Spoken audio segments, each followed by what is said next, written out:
Today on Latinx Mentor, we have very special guests, 3 groundbreaking Latinas who are Chief Justices of Courts of Appeals in Texas.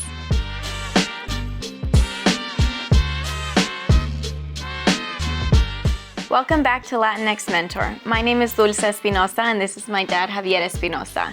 Today, we have the distinct honor of sitting with Chief Justice Rebeca Martinez, Chief Justice Yvonne Rodriguez, and Chief Justice Dori Contreras. First of all, I want to thank the 3 of you sincerely for having agreed to be here today. I know that what this video podcast means and the importance of it is just as important to you 3 in your lives. But I want to thank Chief Justice Martinez because she has graciously hosted us here in the 4th Court of Appeals in San Antonio and allowed us to record here. So thank you so much, Justice. You're welcome. One of the things that we would like to start with is, number one, to note that it's very significant to have the 3 here at the table because Chief Justice Dori Contreras is the first Latina Chief Justice in the Court of Appeals of Corpus Christi. Chief Justice Yvonne Rodriguez is the first Latina Chief Justice in the Court of Appeals of El Paso, which is the 8th Court of Appeals. And Chief Justice Rebeca Martinez is the second Latina Chief Justice in the 4th Court of Appeals here in San Antonio. So you talk about women that have been the first in their positions, women that have been the first in the room. Trailblazers, real trailblazers. Yeah. So can we start with you, Justice Dori? Can you tell us just a little bit about your background and kind of where you're from so that the audience can get to know you a little bit? Sure, I'm happy to. And thank you for doing this. We appreciate this very much. And we're glad to be able to be here to share our stories. I'm originally from the Rio Grande Valley, born and raised in FAR. I'm a PSJ graduate. Go Bears. Graduated from there in 1976. And from there, left and went to Austin to go to the University of Texas. And there I studied and majored in accounting and graduated from UT in December of 1980. At that time, the girl that was from a small town, the Valley, at the time there were small towns, not so much anymore. But I moved to Houston to work as an accountant, which I did for a number of years before going to law school. Before you go into that, can I ask, do you come from a family of college graduates? I do not, no. Neither one of my parents went to college. And in fact, one thing that my dad always said that it was his one regret in life was that he didn't go to college. So he always encouraged me to go to college. He said, I don't care what you study, just go to college. I was the youngest of 4. Was education always pushed on you and your siblings as you were growing up, or was it more of your father discussing how he wished he had gone to college? It was more along those lines. I did have 2 older siblings that were actually stepbrothers, and my oldest was a good football player there, PSJ, in the 60s, the late 50s, early 60s. And he actually got a scholarship to SMU. And went for, which is a good thing for a little Mexicanito from the Valley, yes. By the way. But unfortunately, he wasn't able to hang on to it because he suffered academically and he lost the scholarship. And, my parents just didn't know how to help and what to do. They didn't have the resources then that are available now to help. So what was the driving factor in your success regarding your education? I'm assuming that must have come from within if there was not a culture of education in your family. Yes, in fact, my 2 other than my oldest brother, he again had to quit and went into the armed services. And then my other 2 older siblings did not go to college at all. I think that part of it was my environment with the friends that I associated with in high school. I was an honor roll student. I was in the band. My friends were all college bound, and they had that drive. Although, to be honest with you, talking about overcoming obstacles and stuff, which I know we'll be discussing, I made the mistake in high school of having a jealous, possessive boyfriend that didn't think I needed to go to college. See why I tell you not to have a boyfriend? See why I tell you? Especially the jealous, possessive time. I'm speaking to you young girls out there. And I actually didn't go to college right after high school. Because of the boyfriend? Yes. Really? So I know. So did you think you were in love, that you had to get married, go have kids, raise the family? Exactly. And he didn't think I needed to go to college. Yeah. And, to this day, I don't know why I listened to him, but I did. Stayed behind as all my friends went off to college. And I stayed working behind in FAR full-time at a bank. And a semester or so later, I was with one of my girlfriends that was going to school there locally at Pan Am, and now UTRGV. And I was actually helping her with some homework. And when I was doing that, I thought to myself, what am I doing? I should be in school. And at that time, some of my friends had gone off to UT. And so they encouraged me to go to Austin and, move in with them and enroll at UT. And so that's what I did. That's incredible. So it's very important to really be not picky, selective about who you hang out with and who you surround yourself with and who you put value in what they say. Absolutely. You do want to surround yourself with people that are a positive impact on your life, that positively influence you, that lift you up, not bring you down. My mother used to always say, he's just bringing you down, mija. He's just bringing you down. Of course, I didn't listen to my mom. So the other lesson is listen to your parents, right? When they're bringing you up, not when they're bringing you down. Yes. When they're positive. So you went to law school later in life as well, right after you graduated? I did. Yeah, I have kind of a complicated story, and I don't want to take too much time here, but I became a single mother when I was at UT. I was 21 years old when she was born, so that had some of its challenges in of itself. She was 18 months old when I graduated. So at that point, postgraduate studies wasn't even on my radar. I needed to get a job and support my daughter, and I moved to Houston. Then I married, had a second daughter, and after a number of years, I decided I did not want to do accounting the rest of my life. And so I began to consider other options. And by then, a good friend of mine from FAR was in law school. And I thought, well, if he can go to law school, I can go to law school. Let me look into it, because I wanted to do something that was going to be a little bit fulfilling in terms of helping people, working with people. In accounting, you're, just working numbers in your office. I had a good job, but it wasn't what I did not feel a sense of fulfillment. So what law school did you graduate from? University of Houston. And I initially started part-time because I had my two daughters, and we really couldn't afford for me to quit my job and go to school full-time. So I did part-time, which was 4 nights a week, working full-time. So, but I did that for about a year and a half, and then I said, okay, enough. So I borrowed money so that we could pay our bills, and finished in another year and a half. So I think that's very, very, very important to hear and very inspiring, because a lot of times people can think, oh, I'm not going down that path that I'm supposed to be going down. I didn't go to school immediately. I didn't go to the right school. I haven't made, I'm too old to make these decisions now. I'm too old to do this. I think that's very inspiring to hear. There is no one path. You can do Correct. Whatever is right for you in your fact, life. I was 29 years old when I started law school, and I can still remember when I was driving to the university for orientation. I remember thinking, oh my God, I'm going to be the oldest person there. And I get there and look around, and no, there were people in their 30s and their 40s, and especially in the part-time program, there were people that were second career, third career people. So no, it's never too late, because you've got to look for something that is going to be fulfilling, because you spend a lot of time at work, and so you've got to enjoy it. And I can say it's been great. Chief Justice Rebeca Martinez, can you tell us a little bit about your background, where you went to school, and kind of what led you on this trajectory? Well, I'm the proud daughter of a Vietnam veteran, so I've lived in schools. I lived in states and went to schools all over the country. Upon his retirement, he brought us to Texas, where I graduated from high school. Went to college at SMU in Dallas on a scholarship, and law school pretty much the same. I tell my mentees I practice what I preach. I went to the best law school I can get into, who gave me the most amount of money. And that happened to be Boston University in Massachusetts. After I graduated, I clerked, had the privilege to clerk for a federal judge and then a state appellate judge. In fact, one on Chief Contreras' court on the 13th Court of Appeals that brought me back home to Corpus. Corpus was where my parents still reside. And then I wanted to be a big, badass criminal defense lawyer, and my first job out of clerkship was an insurance defense firm.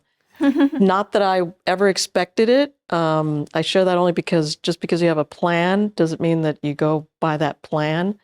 But I had the financial need. I mean, I had student loans to pay back, and I needed to pay rent, and so I got the better paying job.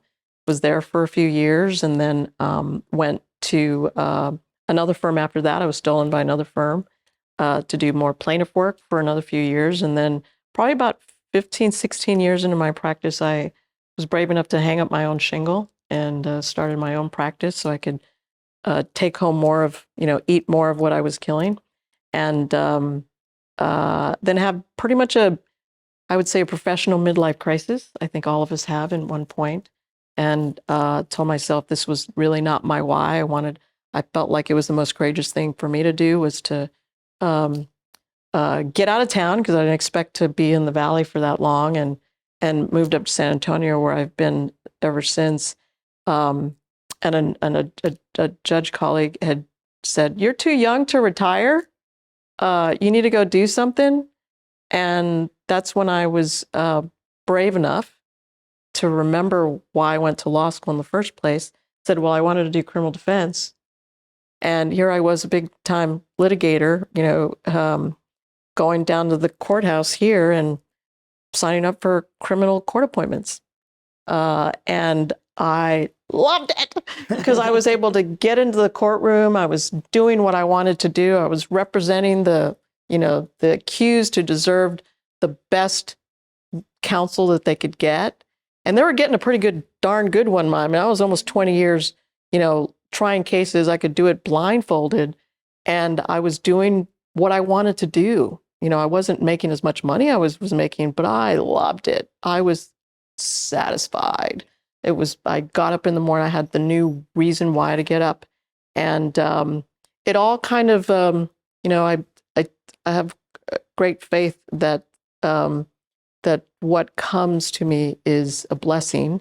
And for me, that opportunity was to give me all the skills and the background and the experience that I felt I needed to be prepared to consider running for the court. And at the time, this court didn't have anybody that looked like me. And more importantly, didn't have anybody with a background that I did. There was 50% or more of our cases on appeal are criminal appeals.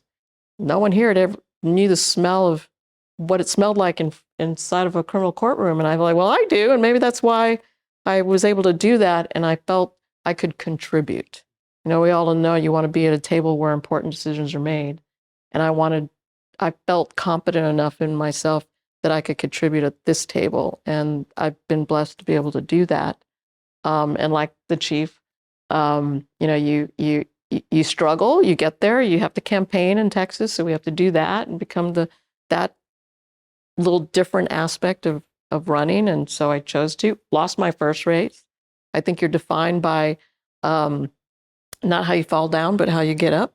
And I got up, dusted myself off, ran again, and 11 years later, I'm still here. And then you had to run for Chief Justice as well. And I did that through during a global pandemic, which was even more challenging. And but we're blessed to be able to, as the chief said, Jimmy, we're public servants, so we serve at the pleasure of. And I've had a blessing that I've had 2 decades of scratching that itch of being a trial lawyer, and I had a different evolution of what my why was and how I could contribute. And I did that, even though I make less money as a public servant, government employee, but it's not about money for me. It's feeling satisfied and about what you want to do. And it is a professional achievement, but I know for me and for probably the three of us, I think it's, we're still young and, snappy, and could,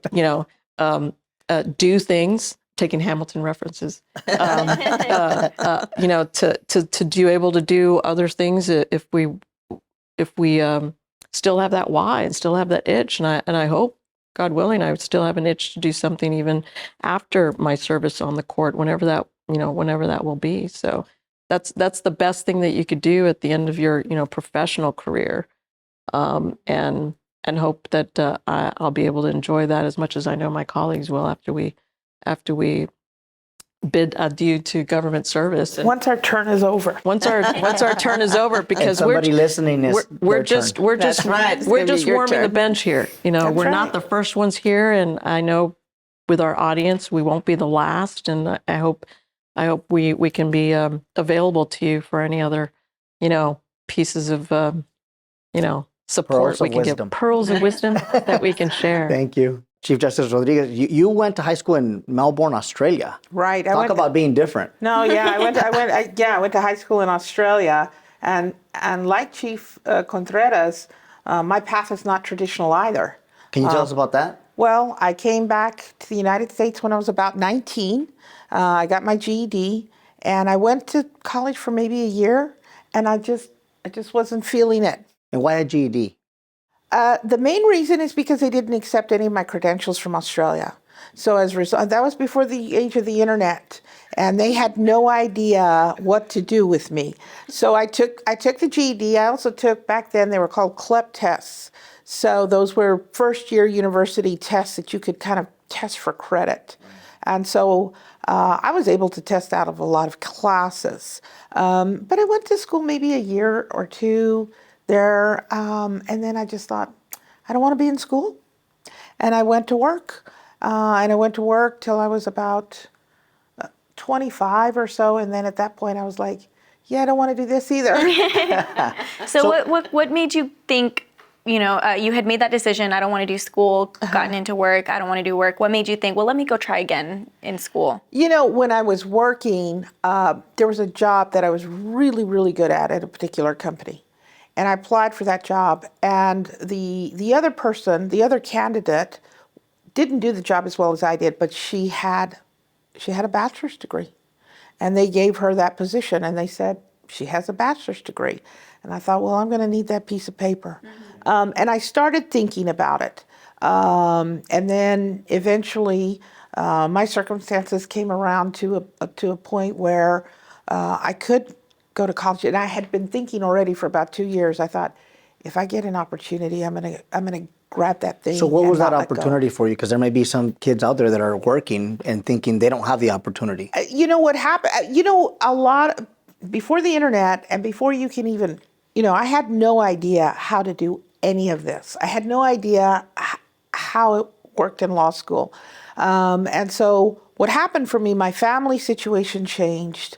So my father needed my help. I went to help my father, and he said to me, you know what? You need to go back to school and you need to get your education. And so what I did was I worked with my father. And so I was able to go back to school and work with him. And I thought that was my opportunity. So you worked through undergrad? Yes, I pretty much always worked. I even worked in law school. And Justice Contreras, you also worked. I did. Yeah, I worked at a part-time at a bank in Austin while I was going to UT. Right. And then, so you go from your bachelor's, what school did you go to your bachelor's? I went to the University of Mary Hardin Baylor in Belton, is where I graduated from, and then I ended up at Baylor Law School in Waco.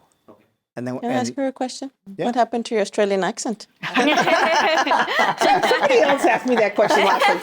and do you carry a big knife like Crocodile Dundee? No, you know what? I never got the accent. I never Wow. did. And you know what? My daughter says when we get on the plane to go to Australia, because I go a lot.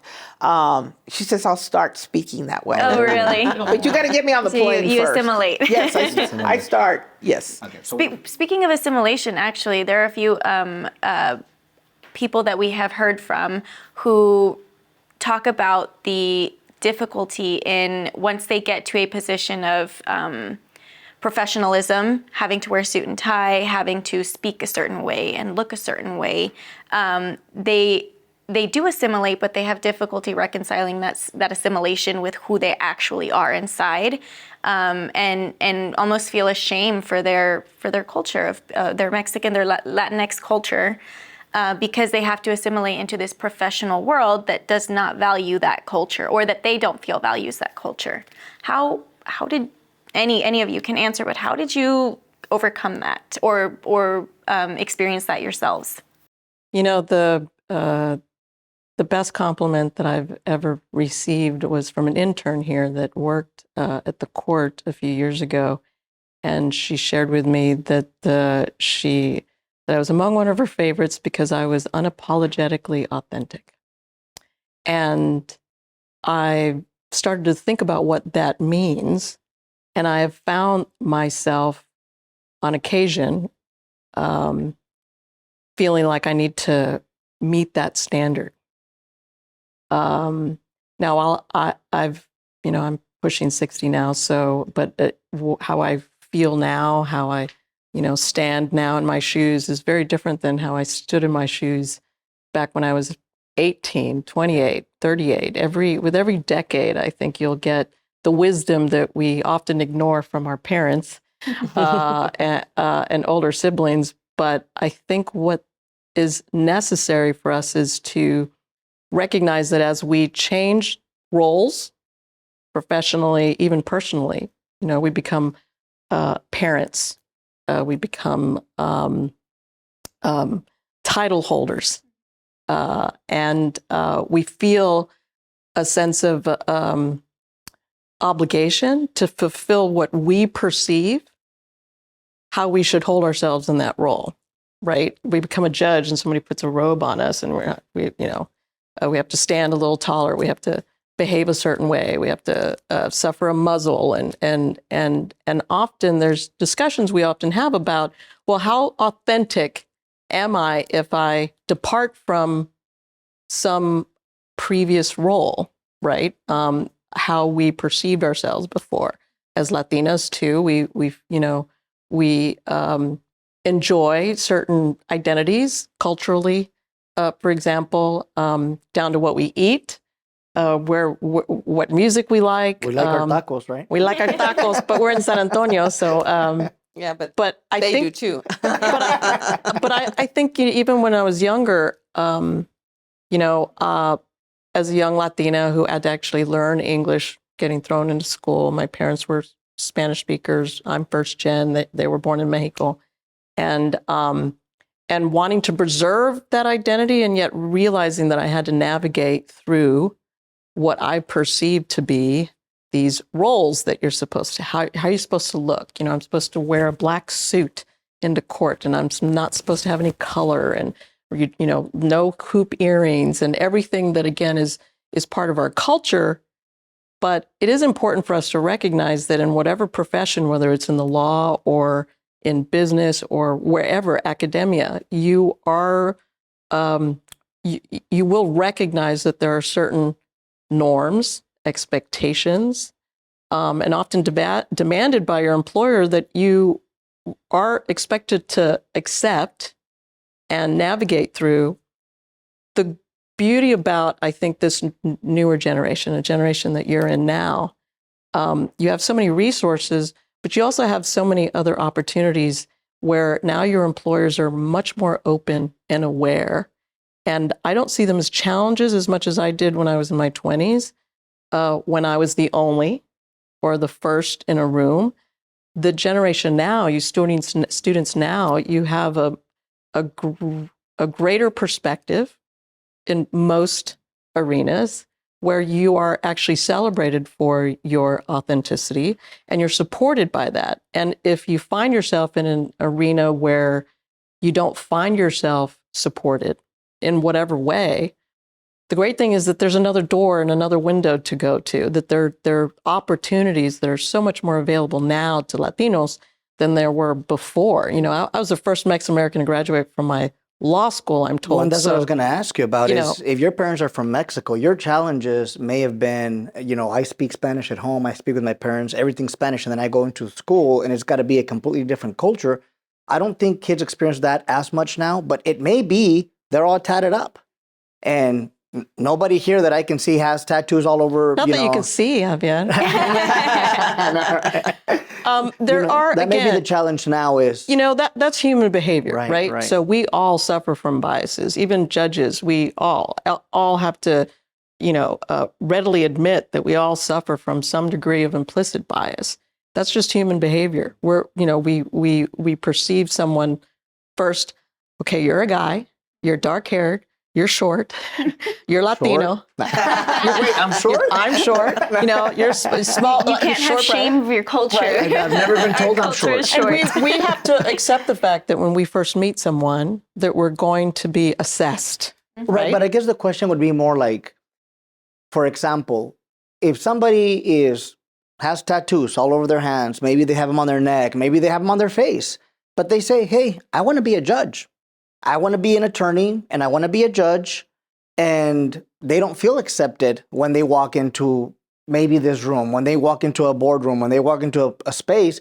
What advice would you give to somebody that says, I've got tattoos on my face. You either accept me the way I am and you like my authenticity, or I mean, what advice do you give somebody like that? And from your own experience, because I'm sure people looked at you and thought of you in that way. It's a short brown girl with a ponytail. Exactly, yes. Yeah, absolutely. I think that, and I'm a Navy brat, so I lived in different states. I was in a different school every year of my life. So learning to assimilate and acclimate was a skill that I derived from my, upbringing. But I think that my confidence comes from action. Okay, the more you act, the more you apply for an opportunity, the more you decide, I'm going to actually apply for school or for this job or just some other opportunity that I need to get over myself, because it's really just fear that inhibits me. And with every act you perform, every application I filled out, every school that, a school counselor was telling me, don't apply to them. You're not going to get into any Ivy League school. Here's a community college application. The act of saying, yeah, no, I'm going to go. I'm going to crash these, the Yale and Harvard reps that come into school. I'm going to go crash, get my application and leave, fill it out. That action provided little moments of confidence building. And throughout our lives, I think we've done something that has improved our confidence to a certain degree. So everyone can become much more confident. You're not born confident. But it has to be followed with competence and performance, right? I can be very confident and apply. Because I can be very confident. And then what I tell my instructor, just fake it till you make it. Just walk into a room like you know the place. You lawyers are trained to say, you go into a courtroom and act as if you own the place.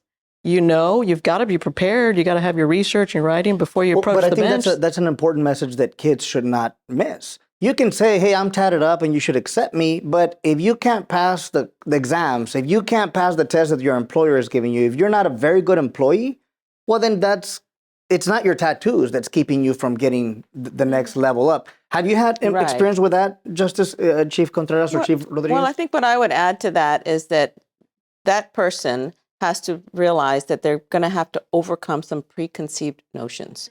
People have these, as were mentioned, biases. They see that and they make assumptions about you.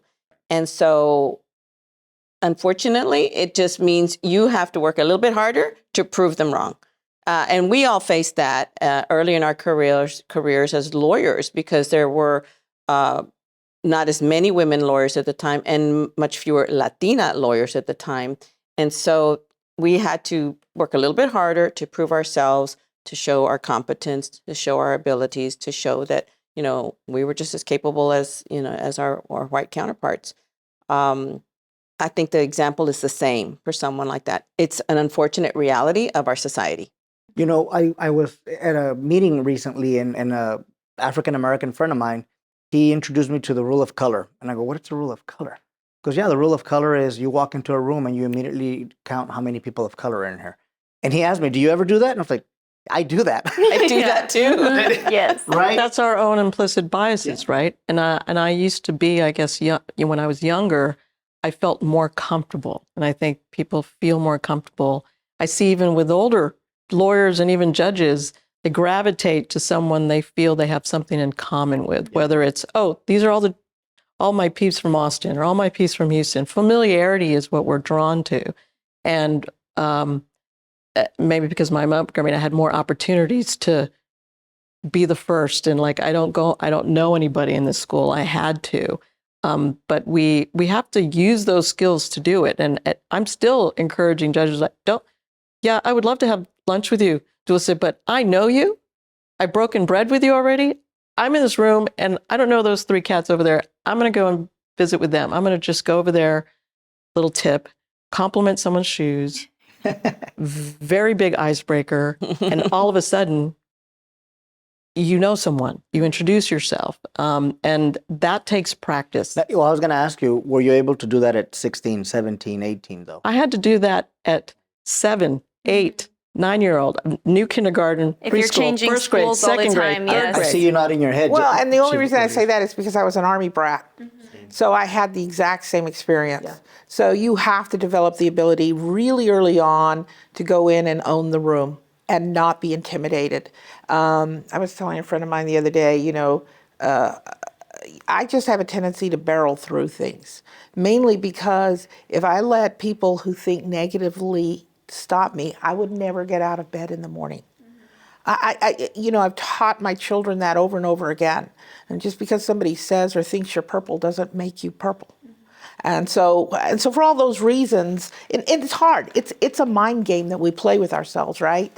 So Am I good enough? Is always maybe. yeah, it really is. And I think at the end of the day, you go back to, competence and performance. And that's at the end of the day, regardless of what people think of me, I'm just going to do the best job I can. And that's it. That's all I can do. So a lot of what I'm hearing from all 3 of you is it comes down to your own confidence in yourself.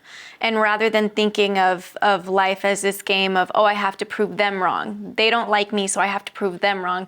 No, you have to prove it to yourself so that you know that you can believe in yourself. Also, you have to be a little bit personable and likable and know how to, be somebody that other people want to believe in. Or have competence and perform, right? Like the 3 of you obviously are very smart, obviously did well in your class and in your profession, and you're at pretty high levels in your profession. Yeah, we're not perfect. I got a D in a class one time. Somebody at this table is a little short, but other than that. No, I'll just make a point because what you don't want to do on any level is share this expectation that there's some measuring stick, that there's this ruler out there that you have to do. Okay, you have to be here, you have to be this thing, you have to like these grades or whatever. And I'll tell you right now, little tip, little secret, there's no measuring stick. There's not the ruler itself doesn't know the rules. There is nothing out there that prevents you from doing anything.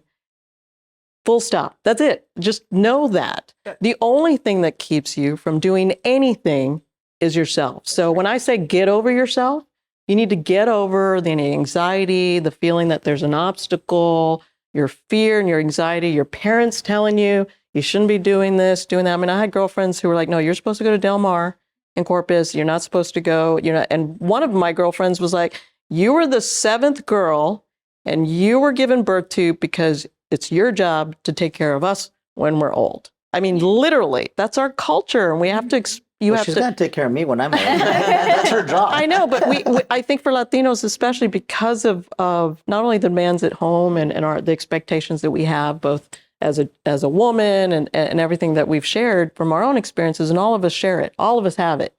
It's just know that there's no measuring stick. There's no rules. Just whether it doesn't matter if you have a tattoo or if you got D's in class or you were the last one, you could still fill out an application. You just have to lean in.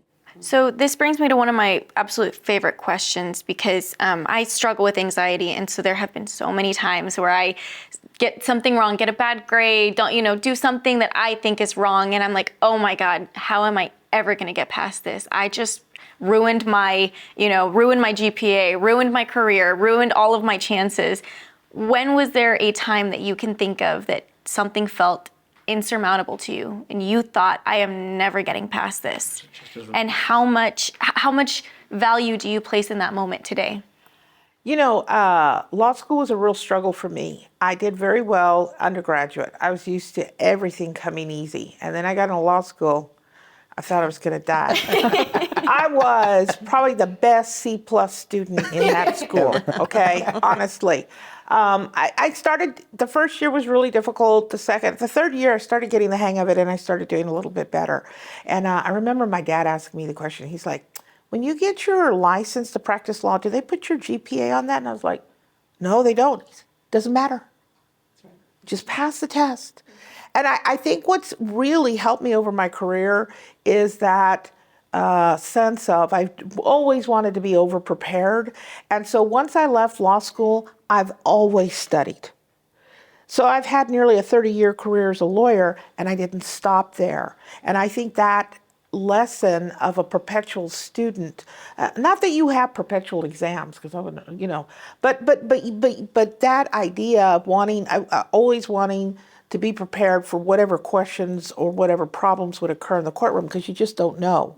I think that's the thing. And so I don't think necessarily that you have to be the top student in high school or in college or even law school. It's more than that. It's more than that. I read a book that talked about, they studied, outliers, right? It's the name of the book. And who are the people that are kind of succeeded? And they said if brains and good grades is all it took, then every valedictorian would be running the world right now. And they said, and actually very few valedictorians, very few people at the top of their class are the ones that end up running things. And so I think that's a really, really important lesson for young kids. Listen, you don't have to be at the top of your class. You don't have to be. I was probably a better C+ student than you were. Well, listen, C is what? C is average. C is a lot more than average. You were above average if you were the best C+ student. I passed the exam. That was all that happened. That's C is average at the end of the day. And he was right. That the GPA is not on my law license. But we go through life, right, with these expectations of what we think we're supposed to do. We're supposed to make straight A's. We're supposed to do this. And one of the things that I would like for the three of you to address a little bit maybe is, especially as Latinas, I know in my culture, when I grew up, my mom was a stay-at-home wife. I came home, the house was clean. That was her job, her role in life was to be a mom. So, you get out into the real world and you're looking for a wife, to my great detriment and mistake, that, this is her role, supposed to be being a mom to my kids and taking care of the house. And I know that probably the three of you came from some similar background where the expectation was you grow up, you get married with a crazy boyfriend. Thank God I didn't marry him. You're gonna have kids, be a mom. I have been asked that by countless young law students. But I need to have kids. I need to get married. I need to have the whole white picket fence. Like, it's been grilled into them. And to do that's this. Okay if that's what You choose. You want if that's your why. And you have to be unapologetic about saying, this is my why, Mom. This is what I want to do. And I have primas and nieces who are just, that was their why. And it's only those who shoulder the judgment that carry that judgment, because that, my prima and whatever, and the moms, they have beautiful families, and it doesn't matter to her. It's not the first thing that she wakes up and worry about, that the tia twice removed is judging her because she was valedictorian of her high school and didn't go to college. What a waste. That's their burden to shoulder. Now, what if your partner in life is the one that is judging you and is pushing you, one of us has to stay home, and it's not going to be me because the man goes out and makes money. Or your parents, the people that you trust the most, that are supposed, we have this message all the time of listen to your parents. Well, what if it's your mom telling you, you're going to lose your man, you're going to, your kids are going to grow up without a family because of you, because of your ambition? What do you tell them? Yeah. Or what do you tell yourself to get past that? It's difficult when someone has that type of external pressure from family or friends. I guess in my case, I was a bit the opposite in that my mom worked always. So I was used to seeing Mom working out of the house, and she still managed to do everything. My dad was still kind of machismo and old-fashioned in his ways, that he still sat down to a nice warm dinner every night. I'm not quite sure how Mom did it, but she did it, working full time. So I didn't have that. So I think that those that do, they just have to find the confidence in themselves and know that what they are setting out to do is what's best for them and their future. But if I'm going to add to that, if I may, I remember coming back from college and I was feeling all educated and smart and, independent. And I remember going to, family affair, somebody's wedding or quinceañera or birthday, and all the women were in the kitchen and all the guys are outside, barbacoa, barbacoa and all that. And I was like, and they were serving their men, bringing them their coffee. Oye, vieja, dame cerveza, whatever. And I was like, this is just wrong. And I felt so like I needed to, a revolution, like, Mom. And I actually had the audacity to look down at my mother and felt like she was less than because she was serving my dad. And I say it was my audacity because it showed such a lack of respect for my mom, who, again, I tease that we were all conceived during my dad's shore leave, but she raised 5 kids all by herself. They all went to college. And yes, that was their social pact when they got together at 20 and 21, got married. A year and a half later, started having kids. And he went off into the Navy and she's at home.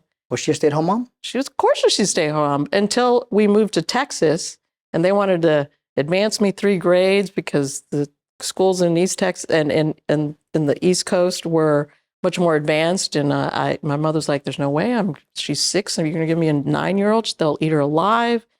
And that's when she started going to work because she said, "I'm going to have to work to pay the tuition to send them to St. Joseph Junior High and Incarnate Word High School, private school, so that I could still get the education because for them that was important." That was my future. All of our future was education.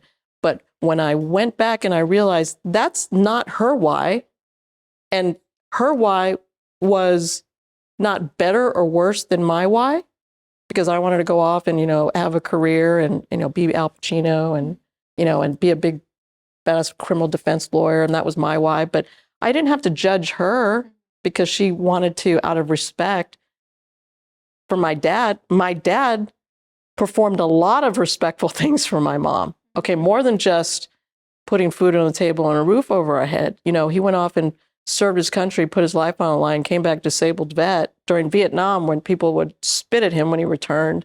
And so we have to respect that our parents and our grandparents come from a very different generation. Now, the burden is that when it's imposed on us involuntarily, that's the challenge. And that's where having to kind of sometimes break out of that, sometimes there's a little bit of a revolution. I've had cousins where like, "Mom, I'm going, yeah," and didn't talk to her mom and dad for about a year. They got over it. Then they started seeing, I have a sense of pride.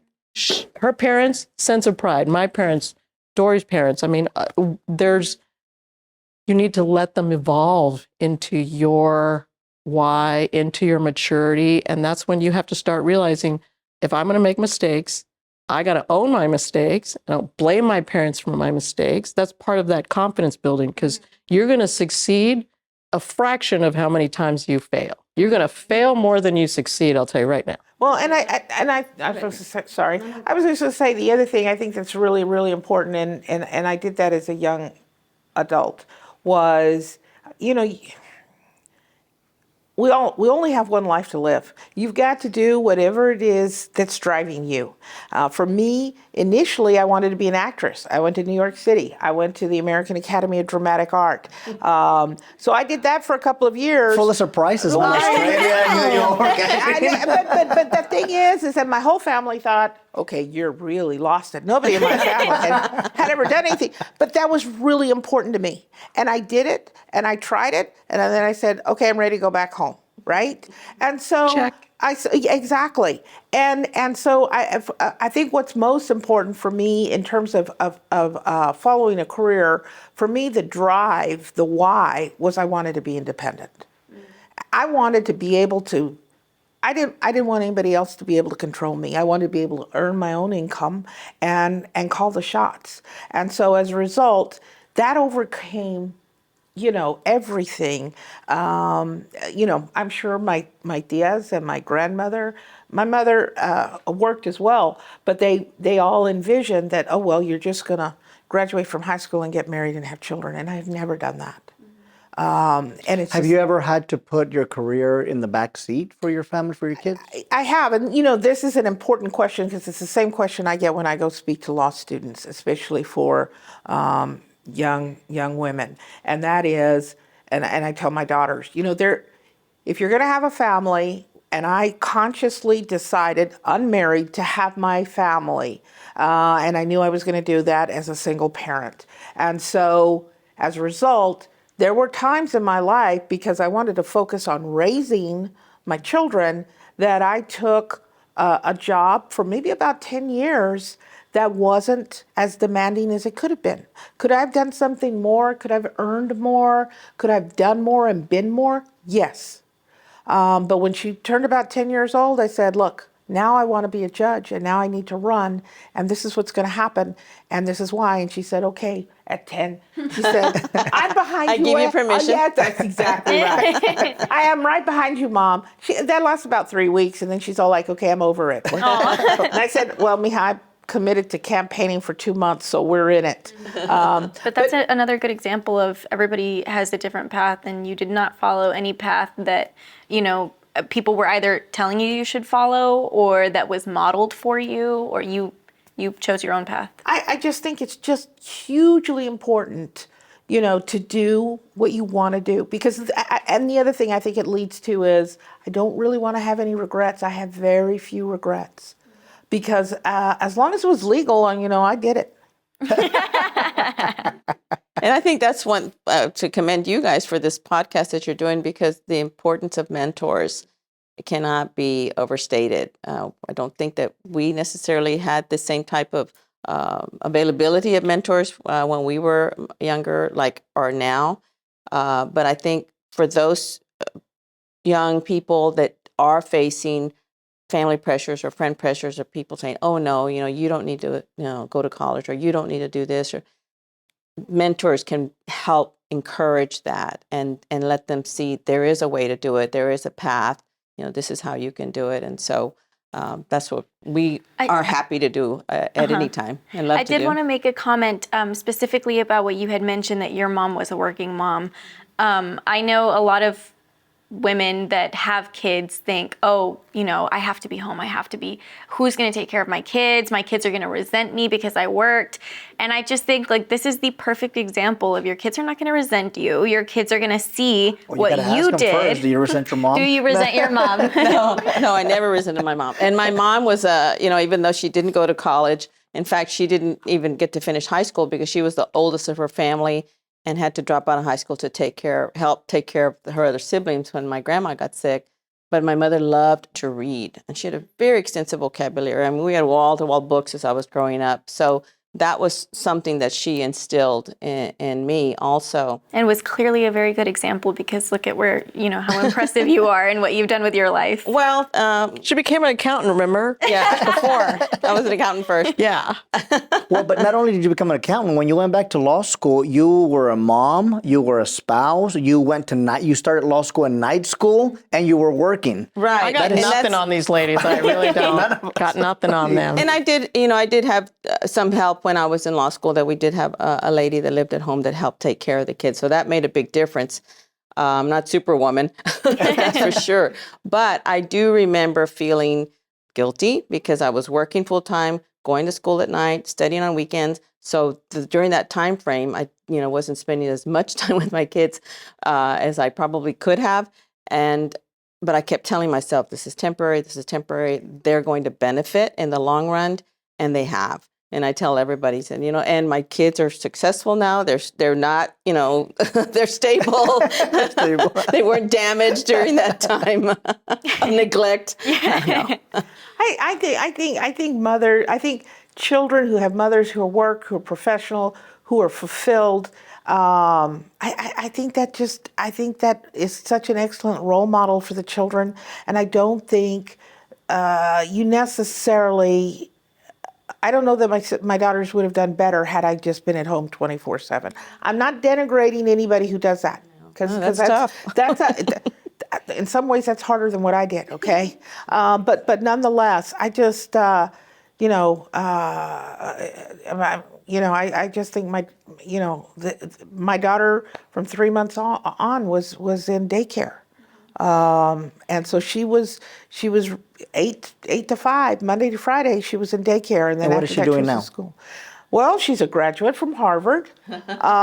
She's a teacher of English in high school. So over in New daycare York didn't City. damage her. No, But a lot of young women feel like, no, I've got to raise my own kid. I can't take him to daycare. And I tell them, my kids were all in daycare. Javier, how would you know? Because I took her to daycare, picked her up almost every day. Well, I think at the end of the day, I spent the evenings and the weekends with her, and I did everything that I could. And I'm going to tell, the thing that I remember most, she was a good student. She was not number one. She was not valedictorian. And I remember when she was applying for all of these colleges and these fancy colleges, and she's like, Mom, I'll never get in. And I said, what's it going to cost us just to do an application? You don't know if you don't try. You've already told yourself no when you don't try. And I said, just do it for me. And she did. And she was shocked because she really didn't think she could get in. Even the smart don't think they're that smart. But can I just end with the mom thing? Just no mom is perfect. And if you think your mom walks on water, that's great. That's the respect that you should have for her. But she's not perfect. I've always felt like calling somebody perfect was actually an insult, because that means this person has no room to grow, no opportunity to learn something new, and that's a bad judgment on anybody else. And so just get over yourself if you think that your mom is the worst person ever. Latinas, for young women, Latinas, I think, will always at some point in their lives resent their moms. I certainly did. And if you're close, as I am to my mom, you'll miss them.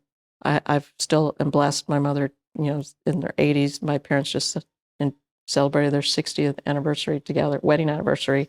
So I'm blessed to still have my parents, but my husband has lost his dad and is trying to spend much more time with his mom, time that he didn't spend while he was, pursuing his career. So we have to enjoy them when we have them, appreciate them even when you disagree with them, and still value them for the fact that they give you breath of life. Be sure to check out episode 3 of LatinX Mentor for the rest of our inspirational conversation with Chief Justices Martinez, Rodriguez, and Contreras. For more content, please like and subscribe and follow us on all social media platforms at LatinX Mentor.